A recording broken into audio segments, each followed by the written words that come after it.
گزارش ہے کہ ویڈیو کو لاسٹ تک دیکھیں تاکہ بات پوری طرح سمجھ میں آئے۔ قرآن مجید کی ایک آیت، رسول اللہ صلی اللہ علیہ وسلم کی ایک حدیث پڑھی ہے۔ اللہ تعالیٰ سے دعا ہے اللہ تعالیٰ صحیح طرح سے بات کہنے کی، سننے کی، سمجھنے کی اور پھر عمل کی توفیق عطا فرمائے۔ اگر اس کی آواز تھوڑی سی بڑھا لیں گے تو بہت زیادہ خوشی ہوگی۔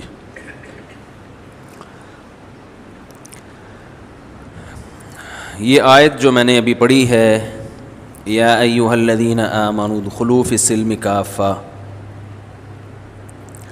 اے ایمان والو مکمل اسلام میں داخل ہو جاؤ، یہ میں بہت پڑھتا ہوں خطبے کے دوران۔ ایک یہ آیت بہت پڑھتا ہوں اور ایک حدیث، الکیس من دان نفسہ وعمل لما بعد الموت۔ پہلی آیت کا مطلب ہے ایمان والو اسلام میں مکمل داخل ہو۔ دوسری حدیث ہے کہ عقل مند وہ ہے جو اپنے آپ کو پہچان لے اور موت کے بعد کی تیاری شروع کر دے۔ تھوڑی سی سیٹنگ، جی اتنا قریب تو ہے۔ تو یوٹیوب کا دور ہے، سوشل میڈیا کا دور ہے۔ اس دور میں ہر شخص کی ہر چیز تک دسترس ہو گئی ہے۔ پہلے آپ جس ایریا میں رہتے تھے وہاں جس قسم کے لوگ تھے تو آپ کو انہی قسم کے لوگوں سے واسطہ پڑتا تھا، آپ کو دوسری فیلڈ کا پتہ ہی نہیں ہوتا تھا کہ کیا ہو رہا ہے۔ اب یہ جو الیکٹرانک میڈیا ہے، اس نے پوری دنیا کو ایک گاؤں کی طرح بنا دیا ہے۔ پہلے ایسا ہوتا تھا نا کہ آپ کو اپنے گاؤں کے بندوں میں سے ایک ایک کا پتہ ہوتا تھا کہ یہ کیا کرتا ہے، اس کے ابا کیسے تھے، اس کے دادا کیسے تھے، اس کے کتنے بچے ہیں، اس کے اپنے گھر سے تعلقات صحیح ہیں خراب ہیں۔ گاؤں میں لوگوں کو پتہ ہوتا ہے نا، کہتے ہیں تو اپنا گرائی ہے، گرائی، اس کو تو سب پتہ ہے۔ شہر میں لوگوں کو پتہ ہی نہیں ہوتا، پڑوسی کا نہیں پتہ ہوتا۔ آبادی اتنی ہے، زندگی اتنی تیز ہے کہ کسی کو کسی کا پتہ نہیں ہوتا۔ ایسے بھی واقعات ہوئے ہیں کہ پڑوسی کا انتقال ہو گیا تو لاش کی بدبو سے پتہ چلا کہ یہاں کسی کا انتقال ہوا ہے۔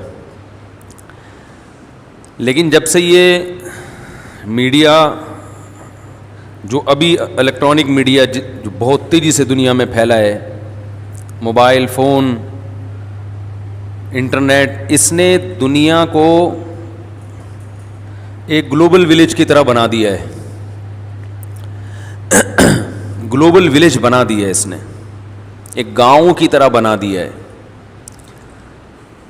اب ہر شخص کی ہر جگہ تک رسائی ہے، اور شاید اس میں یہ حکمت ہو کہ اللہ تعالی حق اور باطل کو واضح کرنا چاہتے ہیں۔ قیامت جیسے جیسے قریب آ رہی ہے نا، اللہ تعالیٰ اپنے بندوں پر حجت کو تام کر رہے ہیں کہ کسی کو یہ کہنے کا موقع نہ ملے کہ اے اللہ مجھے نہیں پتہ چلا کہ صحیح کیا ہے۔ اور جب انسان ہر چیز تک پہنچتا ہے تو اس میں غلط گائیڈنس بھی ہے اور صحیح گائیڈنس بھی ہے۔ اس میں پھر یہ فیصلہ کرنا کہ صحیح گائیڈنس کون سی ہے اور غلط گائیڈنس کون سی ہے، یہ فیصلہ کرنا اصل کمال ہے۔ میں سمجھا پا رہا ہوں اپنی بات؟ یہ جو الفاظ ہیں نا، بولو نا بھائی کیا ہو گیا، بولتے کیوں نہیں؟ کئی لوگوں کو اعتراض ہو رہا ہے کہ اس کو ختم کریں، تو میں کوشش کر رہا ہوں اس کو میں مارکیٹ سے شارٹ کروں۔ ہمارے اپنے رشتہ داروں نے کہا ہے کہ جو بڑے خاندان کے بڑے بزرگ ہیں، تقیہ کلام بن چکا ہے نا، تو اس لیے میں تھوڑا سا کوشش کر رہا ہوں۔ تو میں چونکہ یوٹیوب پہ ویڈیوز دیکھتا رہتا ہوں، مختلف قسم کے موٹیویشنل اسپیکرز کی بھی، ہیلتھ سے ریلیٹڈ جو ویڈیوز ہیں وہ بھی دیکھ لیتا ہوں، علماء کی بھی دیکھ لیتا ہوں، فرقہ پرستوں کی بھی دیکھ لیتا ہوں، تھوڑا بہت, زیادہ تو نہیں ٹائم ملتا, لیکن تھوڑا بہت اپنے ٹائم کا کچھ حصہ اس میں سرو کرتا ہوں تاکہ پتہ رہے دنیا میں ہو کیا رہا ہے. تو افسوس اس پر ہے کہ زیادہ تر غلط ہی ہو رہا ہے. ایک تو وہ ہے کہ جو بالکل ہی غلط ہے, یعنی جو بے حیائی کا ایک طوفان ہے, وہ تو سبھی مانتے ہیں غلط ہے. اس کے علاوہ کی بات کر رہا ہوں کہ صحیح کا لیبل لگا کے جو غلط ہو رہا ہے وہ بھی بہت زیادہ ہو رہا ہے. اس کی میں ایک مثال دیتا ہوں,